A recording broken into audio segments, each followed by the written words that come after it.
Boxing PR Media and Broadcasting, the industry standard for boxing media relations and play-by-play broadcasting. Also, check out www.abramsboxing.com, Abrams Boxing on YouTube, as well as M. Abrams Boxing on Twitter and Marc Abrams Boxing on Instagram.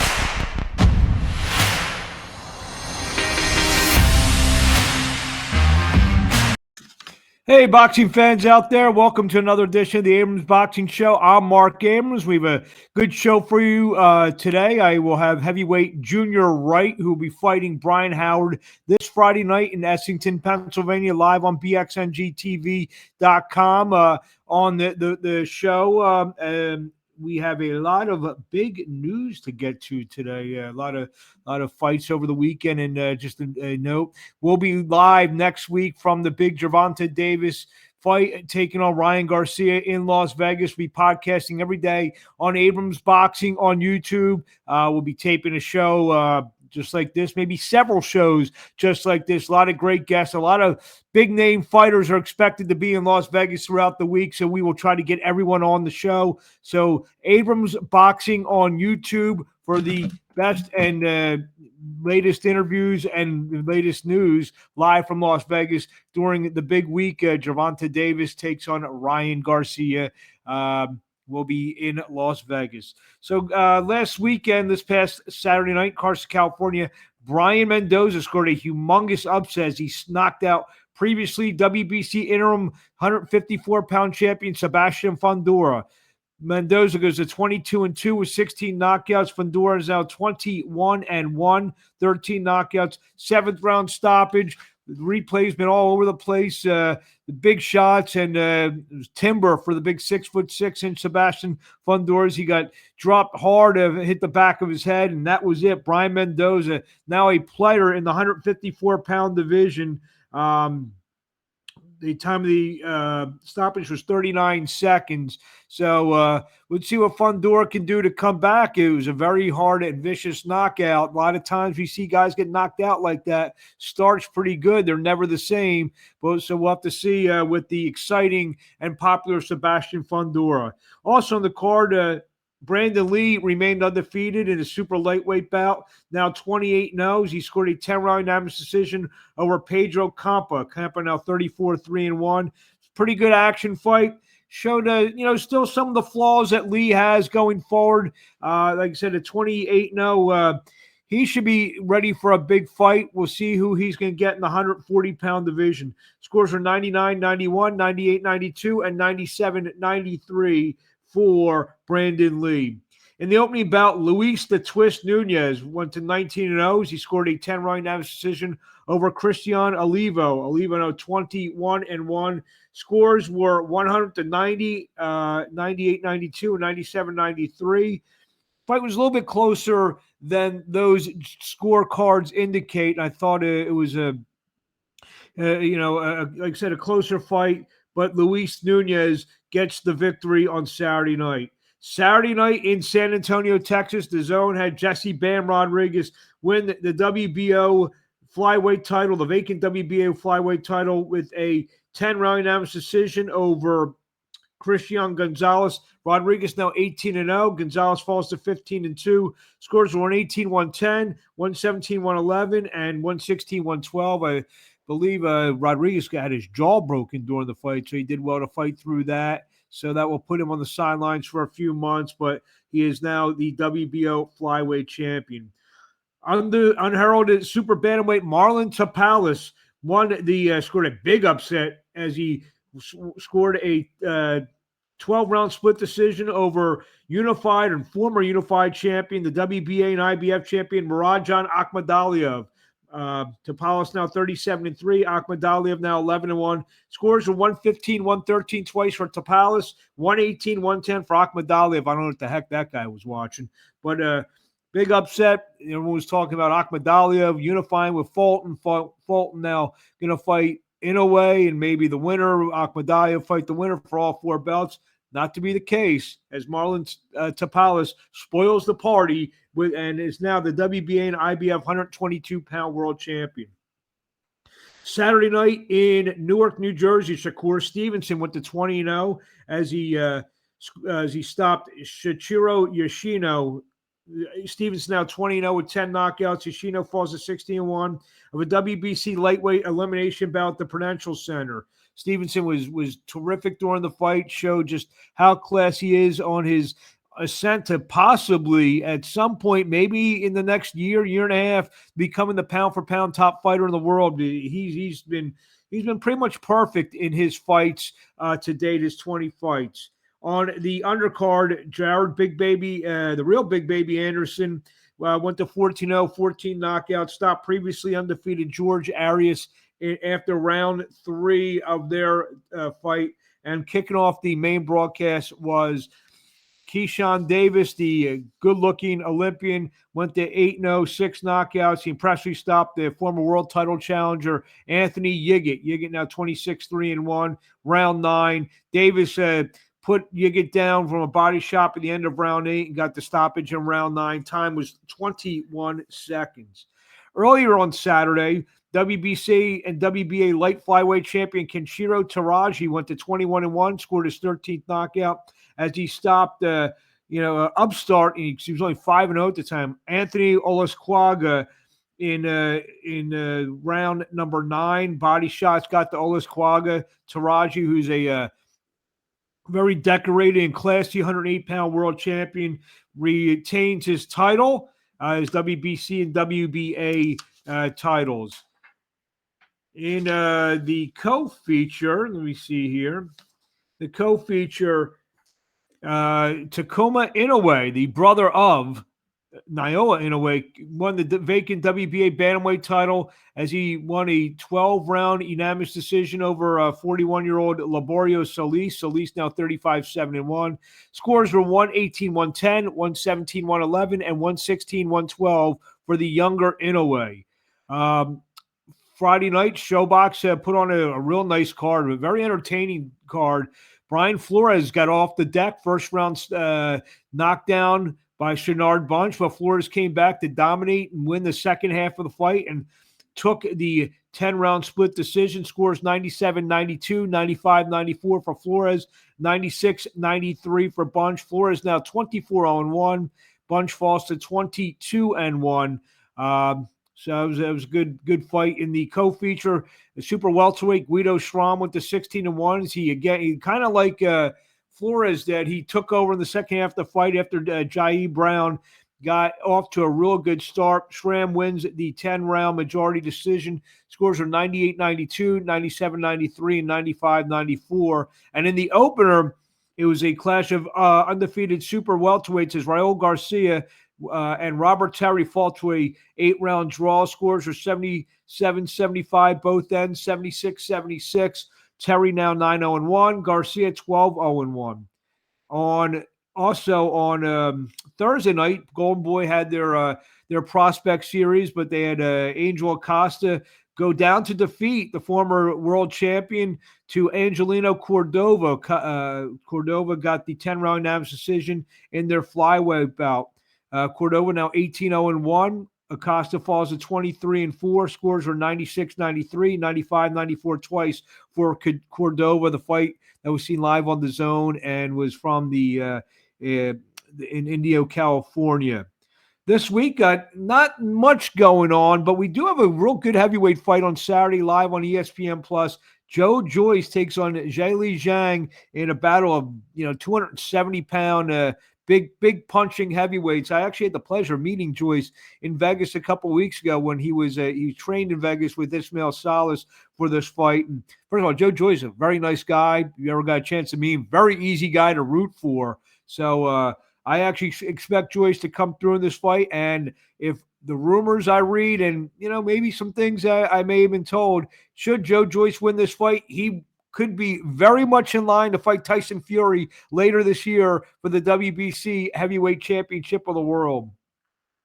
Couple fights live on BXNG TV. R&B Promotions will feature Farragale McCrory, undefeated 13-0 fighter from the 2300 Arena, and about 7-8 miles away from the Clarion Hotel in Essington, Pennsylvania. Two big punching heavyweights. Junior Wright will take on Brian Howard, two guys with some knockout prowess on their resume. And earlier this week, I had a chance to talk to Junior Wright, who has fought for the world title as a cruiserweight, now campaigning as a heavyweight. And you'll hear which divisions he wants to campaign in. So this is my conversation with Junior Wright. Now joining me on the line is heavyweight Junior Wright, who takes on Brian Howard this Friday night at the Clarion Hotel in Essington, Pennsylvania, live on bxngtv.com. Junior, what's happening? Everything going well, man. Training camp went well. Everything is on point. How about you? How's everything going? Everything's good. Thank you very much. 19-4-1, 16 knockouts. Big fight taking on another big puncher from Philadelphia in Brian Howard. What are your thoughts as we tape this a few days out? We've been looking for somebody like this. We've been looking for a good challenge, and Brian Howard's been around for a while. He's been in the ring with top contenders, and he's even beaten a few really good fighters. And I'm happy to get this opportunity. I really appreciate Rodney for putting me on. It means a lot to me, and I'm very excited. So talk about, like you said, you've been looking for an opportunity, a guy like Brian Howard, a guy who, even though his record is 15-5-1, he has scored a couple major upsets on his resume. The big knockout over Carlos Negron, beat Garrett Wilson, Shondell Winters, who was 8-0 at the time, Alex Guerrero was 12-0. So he's a guy, despite the 5 losses on his record, he's a more than capable guy. Absolutely, he is, and I like that. I like the challenge. I mean, a lot of guys, are just looking for build-up fights. Nobody's really looking for a challenge unless the money's right. You know what I mean? It's got to be a lot of money and everything like that. But me, like I said, I like the challenge, and a guy like Brian Howard is going to bring out the best in me, and I'm very excited for this Friday, and I can't wait. You've been off since October when you scored an explosive knockout over Colby Madison right here in Philly. He's kind of your Philly debut. I know you've been living here for the, past year or so, or even longer. Tell us about the move to Philadelphia. I liked it, man. My trainer Rashad Brown, he told me that he's been training people, and we've always been cool for years. We always kept in touch with each other, and I just wanted to change, you know what I mean? I just wanted to get away from all my distractions and get out of my comfort zone and give it one last run. And everything's been good so far in Philadelphia, and I really like it. It's definitely the opposite of Chicago. I mean, it's a lot smaller and more compact, but I kind of like that. I feel like everything's closer to me. I was just in Chicago on Saturday night broadcasting a fight card, so I just came back from your hometown, so had some deep dish pizza too. It's pretty good. Giordano's is my favorite on Mondays, especially. I had the Hilton. Whoever's in the restaurant, the Hilton was good though. It was good, okay. Sounds like playing. When you go back, try Giordano's. We'll do. So talk about it. Obviously, you've been fluctuating between cruiserweight and heavyweight over the past several years. This fight obviously is at heavyweight. I know the WBC, they got this Bridgerweight division now. Where do you stack in? I mean, where would you like to campaign? Because I know you're not the biggest heavyweight in the world. No, I would consider myself a heavy bridger. So I'm gonna stay around heavy.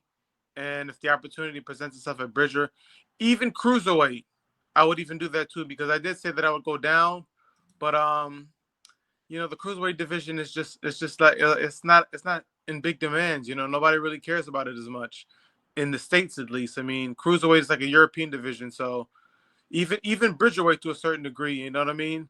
So heavy is where it's at, but Bridger or cruiserweight, I'll drop if the opportunity presents itself.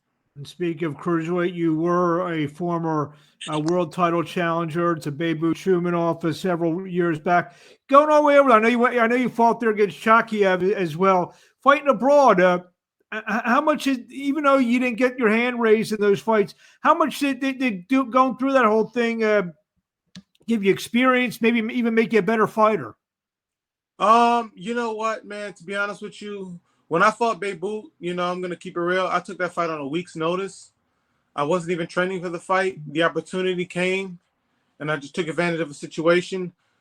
And I learned a bit from it. I mean, it was good to go to rounds. I could have beaten Beirut Shomanov if I had more time. And Rakim, I had an injury. No excuses, though I lost. I was definitely in shape, but the time duration in Russia for the first time going out of the country competing, it took a lot out of me. I couldn't sleep when I was in Russia. That was pretty hard, but it was a great experience. I went to Russia to fight Ruslan Fafir the second time. I went 12 rounds with him. I did better because I understood the pattern the second time I went to Russia. But injuries has always been an issue. I was recovering, so no excuses on those fights. It happens. It's part of the game.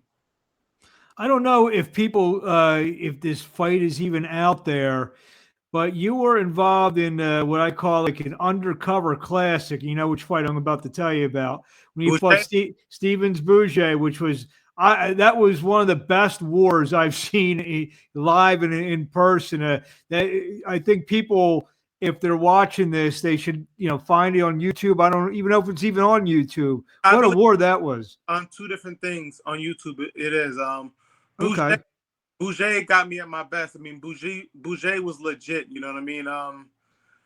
We talked about that fight. I talked to him a couple of times. Bouger's a pretty good dude, man. It was a great fight, man. It was huge.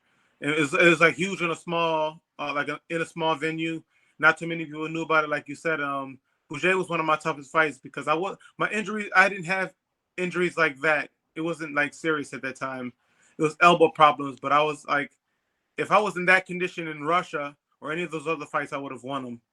Map it out here. Obviously, you haven't been in the ring in 6 months. If everything goes well for you on Friday night against Brian Howard, what does the rest of 2023 look for Junior Wright? Obviously, you're looking for big fights. You're 36 years old. I would imagine maybe a win puts you in line for maybe a fight on a big stage. That's the plan. So after the Howard fight, things go my way. I'm in the gym. I mean, I work out all the time anyways. I work out. For me, it's working out, staying in shape is a routine. So I'm pretty much ready for whatever. When the opportunity comes, I'm just going to take advantage and go out there and take care of business.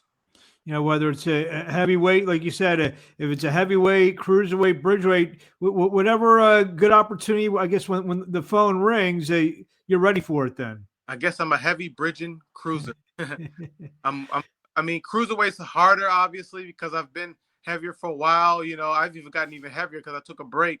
So obviously the age and everything, but if the opportunity presented itself, you know what I mean, under the right circumstances, I would do it. But I'm gonna stay heavy, and I still want to be a smaller heavy. I don't want to be a big heavyweight because I'll be too slow. You mentioned, the being in Philadelphia, about living in Philadelphia, kind of like a smaller version of Chicago. How about the fight scene in Philly, the gym scene? A lot of promoters are running in Philly. So compare the boxing climate from Chicago to Philadelphia. Man, the one thing I will say about Philadelphia, there's boxing gyms everywhere. Like boxing is like the basketball. It's like basketball and football in Philadelphia. There's boxing gyms everywhere in Philly. You know what I mean? But in Chicago, we have a lot of boxing gyms too. But I feel like the demand is higher in Philly because you also the movie Rocky and the history behind boxing in Philadelphia. Chicago's got great gyms. Sam Colonna, that's the main gym. That's the go-to gym. Yep. Everybody goes there, and Sam Colonna. I'm sure you do. Correct. Yeah, he trained some fighters the other night on the show that I work. Bobby Hitz, he had a big sold out crowd in Rosemont the other night that we broadcast on BXNG. So I mean, it was a great crowd there. Yeah, Sam Colonna's good, man. He's good people's, man. I mean, that's the best gym, I gotta say, man. I like the way he's got a lot of good fighters in the gym. Great gym. I mean, but it's like the difference is, Philadelphia is just like, I feel like, like even getting work out here, everything is like in home almost. You know what I mean? Have you worked with any? Who have you worked with? Some of the bigger names maybe you've worked with since being here. I work with Kanto, DeWaco, Michael Hilton. I've done a lot of rounds with Hilton. That's my guy, Michael Hilton. Former National Golden Gloves champion. National Golden Gloves champion. I've done a lot of work with him, a lot of rounds with him. I've worked with Cassius Chaney. Let me think. One of the best amateurs in the country right now, Stephen Williams, WAP. I work with him. I've worked with Joel Claudine Joel Caudell. I work with him. He's real good. Brother Garrett. I work with Garrett Wilson too. So I worked with a lot of guys out here. So since coming to Philly, I would imagine you've had the cheesesteak. Of course. You know what? I'm glad you brought that up. When I came out to Philly, man, I was like, I gotta go to Passagenos. And when I went to Passagenos, man, Passagenos, you can't even. I mean, it ain't nothing compared to the Poppy stores. Yeah, I agree. Most of the best ones are the smaller ones. You did the right thing. You went to Passagenos first because when you're new, you're a tourist, so you got to do the tourist thing, and then you kind of find your niche of where you want to get your cheesesteak. And I would imagine you've also done the whole Rocky statue, right? I've done the Rocky statue a few times. It was great. I'll work out around there sometimes too. I like it. It was great. What do you want to tell the fans in closing before we see you Friday night, April 14th, live at the Clarion Hotel, Essington, PA, live on BXNG TV? I plan on trying to get a stoppage, just like my opponent. We're going in there for the kill, man, and it's going to be a great main event, and I can't wait. I'm really excited. Well, thank you for a few minutes of your time. We look forward to the fight. I'll be on the call, and I look forward to seeing you guys scrap it out on Friday night. No doubt, man. Really, really appreciate you. Thank you. Thank you. All right, boss. All right. There you have it, Junior Wright. Very engaging interview with the heavyweight from Chicago, now living in Philadelphia. This Saturday on WatchBoxing.tv, Arturo Gatti birthday marathon, an all-day marathon beginning at 12 a.m. to 7 p.m. featuring Gotti's fights against Floyd Mayweather, Gabriel Morales, Mickey Ward, and Ivan Robinson, to name a few. There'll be a live fight on WatchBoxing.tv, 7 p.m. Saturday night. K-South Boxing Promotions presents live professional boxing. K-South Promotions present boxing from Ringgold, Georgia, featuring Avius Griffin. So a good weekend of stream. BXNG TV got the 2 fights from Philly on Friday. Got WatchBoxing.tv on Saturday. Looks like there's going to be an undisputed female middleweight champion, Clarissa Shields. She's going to defend her title against the WBC heavyweight champion, a rematch, Hannah Gabriel. Shields 13-2 knockouts. Gabriel's 21-2 and 112 knockouts. That will take place on DAZN on June 3rd at the Little Caesars Arena in Detroit, Michigan. It'll be a rematch. Gabriel's actually dropped Shields in their fight. Shields came back to win a unanimous decision. World title fight and stacked undercard just before the pay-per-view, the May 20th pay-per-view fight between Vasyl Lomachenko and Devin Haney. Haney, the undisputed lightweight champion of the world. Some fights going to be on ESPN. Andrew Maloney will take on the WBO former flyweight titleist. It'll be the WBO junior bantamweight title. Andrew Maloney take on Junto Nakatani. That's going to be a heck of a fight. And also Nico Ali Walsh, 8-5 knockouts. He'll be on. So it's going to be a packed night of boxing on ESPN and ESPN Plus and the ESPN Plus pay-per-view May 20th to turn into an outstanding card the Top Rank is putting together. May 6th, Canelo Alvarez taking on John Ryder on DAZN pay-per-view. One of the pay-per-view undercard fights hasn't been announced, but looks like it's a done deal. World-ranked super lightweight Steve Sparks, 16-2, 14 knockouts, will take on Gabriel Galaz Valenzuela, 26-3-1, 16 knockouts. That'll be a 10-round fight as part of the Canelo Ryder pay-per-view.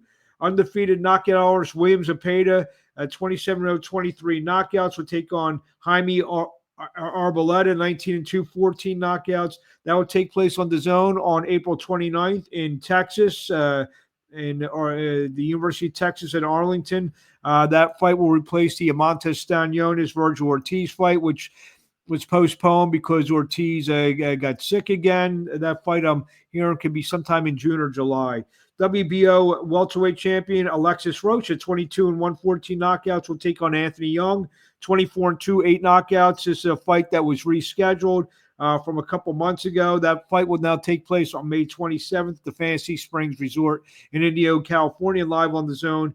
And finally, WBC 105-pound champion Panya Pradeshrai, 39-123 knockouts at Thailand, caught the flu and had to cancel his title defense against unbeaten Japanese contender Yudai Shingioka, 6-4 knockouts. That was supposed to take place on Sunday, April 16th. So that's our news for the week. That's our show for the week. Again, next week we'll be live from Las Vegas. Gervonta Davis taking on Ryan Garcia. Lots of content on Abrams Boxing on YouTube. So please just keep checking the YouTube channel, Abrams Boxing on YouTube. Subscribe to the channel. We're going to have the best interviews out there anywhere, and the best coverage, that 15rounds.com. So I hope everyone can join us next week. I'd like to thank Junior Wright for joining us. We'll see you next week on the Abrams Boxing Show.